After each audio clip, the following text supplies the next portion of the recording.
नहीं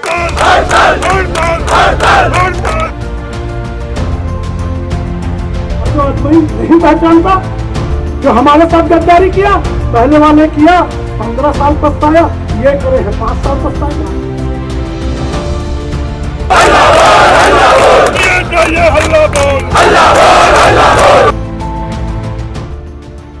कि छत्तीसगढ़ हर चीज़ में नंबर 1 कहलाने वाला, महंगाई भत्ता को लेकर जो है सबसे लास्ट में इनका नाम है। महंगाई भत्ता बढ़ने से जो हम आज केवल दाल और रोटी खा रहे हैं, उसके साथ हम सब्जी भी खरीद के खा सकते हैं।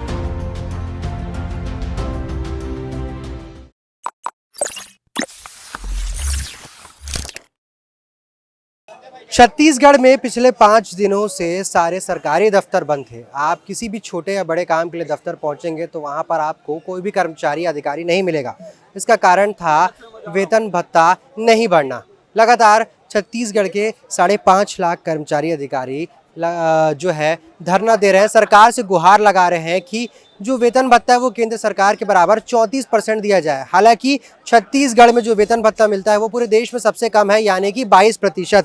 यहाँ पर आज जो इनकी हड़ताल का आखिरी दिन था, इसके बाद क्या कुछ रणनीति रहेगी, सरकार ने इनकी बात नहीं मानी है। अब किस तरीके से ये रुख करेंगे, क्या ये हड़ताल खत्म होगी या आगे जारी रहेगी? जो जनता है वो दफ्तर पहुँचेगी तो उन्हें क्या कुछ असुविधा आगे हो सकती है, ये इनसे जान लेते हैं।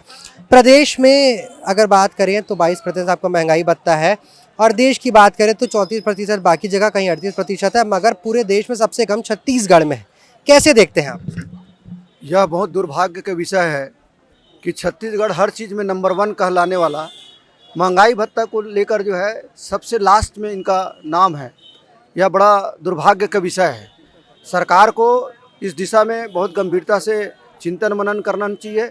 आज छत्तीसगढ़ कर्मचारी अधिकारी फेडरेशन ने तृतीय चरण में पूरे 5 दिन अवकाश लेकर 4.5 लाख अधिकारी कर्मचारी आंदोलन किए, सड़क पर उतरा है। आज जो जानकारी मिल रही है, पूरे प्रदेश में जो जन सैलाब जो उमड़ पड़ा है, जन सैलाब मतलब कर्मचारियों के साथ साथ आम जनता, किसान भी आज महारैली में आज भाग लिए हैं, ऐसे जानकारी मुझे लगातार मिल रही है। तो सरकार को हमारी मांगों को लेकर बहुत ही गंभीरता से संवेदनशीलता दिखाते हुए निर्णय लेना चाहिए। और हमने तय किया है, यदि सरकार जो 2 दिन के अंदर में निर्णय नहीं लेती तो 31 तारीख को प्रदेश के 88 संगठन के प्रांत अध्यक्षों के साथ हम बैठक करेंगे और 15 अगस्त के बाद अनिश्चितकालीन आंदोलन जो हम करेंगे उस तिथि का ऐलान करेंगे।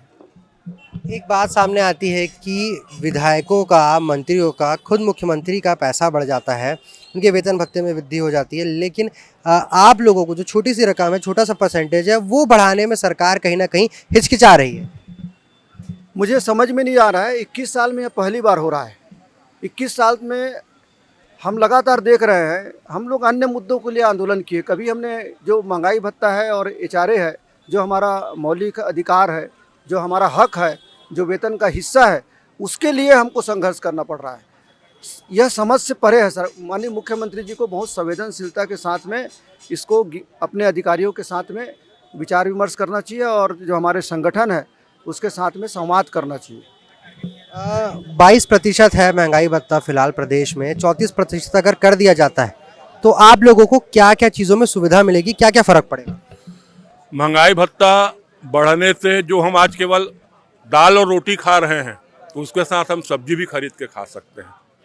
बच्चों को फीस पढ़ाने में हम उसको कोचिंग की सुविधा दिलवा सकते हैं। हम अपना परिवार, अपना जीवन बहुत अच्छे से उसको संचालित कर सकते हैं। आज हमारी स्थिति ये है कि हम हफ्ते में 3 दिन मोटरसाइकिल में ऑफिस जाते हैं तो 3 दिन पैदल और साइकिल में ऑफिस जाते हैं।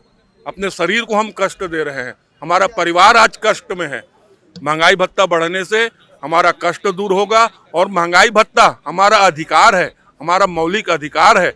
जब जब मूल्य सूचकांक में वृद्धि होगी, केंद्र सरकार उसके अनुरूप महंगाई भत्ता में वृद्धि करेगी और जैसे जैसे केंद्र सरकार महंगाई भत्ता में वृद्धि करती है, उसी के अनुरूप राज्य सरकार भी महंगाई भत्ता में वृद्धि करने के लिए बाध्य है।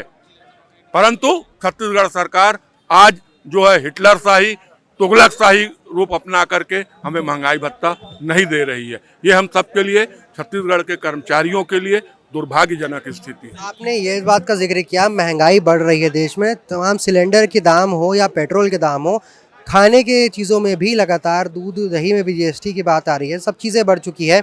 अब ऐसे में खुद छत्तीसगढ़ में कांग्रेस की सरकार है, लगातार महंगाई को लेकर के सरकार केंद्र सरकार पर निशाना साध रही है, फिर उनको आपकी तकलीफें क्यों नहीं दिख रही?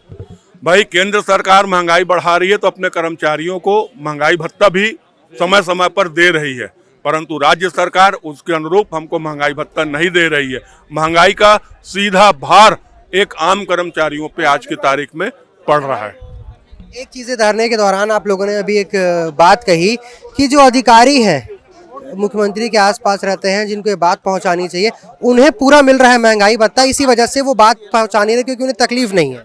बिल्कुल, आपने एकदम सही बात कहा है कि मुख्यमंत्री हमारे छत्तीसगढ़िया मुख्यमंत्री हैं, छत्तीसगढ़ के हितैषी मुख्यमंत्री हैं, परंतु उसके आसपास जो चाटुकार अफसर लोग बैठे हुए हैं वो उनको बरगला रहे हैं, क्योंकि उनको तो महंगाई भत्ते जैसे जैसे केंद्र बढ़ाता है उनको मिल जा रहा है, उनको कर्मचारियों से क्या लेना देना। और मैं तो कहता हूं कि कुछ अधिकारी मिल करके छत्तीसगढ़ के मुख्यमंत्री के खिलाफ एक साजिश रच रहे हैं, घोर साजिश रच रहे हैं कि कर्मचारी और जनता उनसे नाखुश हो और उनको सत्ता से बाहर करे। मुख्यमंत्री महोदय को आपके चैनल के माध्यम से मैं कहना चाहूंगा कि उनको इस बात को समझना चाहिए कि उनके खिलाफ जो साजिश चल रही है उस साजिश को वो तोड़ें।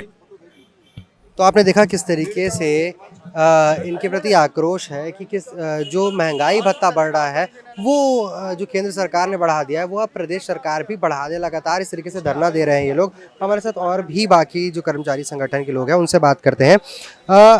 प्रदेश में महंगाई भत्ता नहीं बढ़ रहा है आप लोगों का, लगातार सरकार सिर्फ वादे कर रही है। आप लोगों का कहना है कि भाई सरकार हमारी बात नहीं सुन रही है। अभी तक सरकार से कोई प्रतिक्रिया आई है आपको 5 दिनों में? देखिए, सरकार से अभी तक कोई प्रतिक्रिया आई नहीं है, इसीलिए हमको आंदोलन करना पड़ रहा है।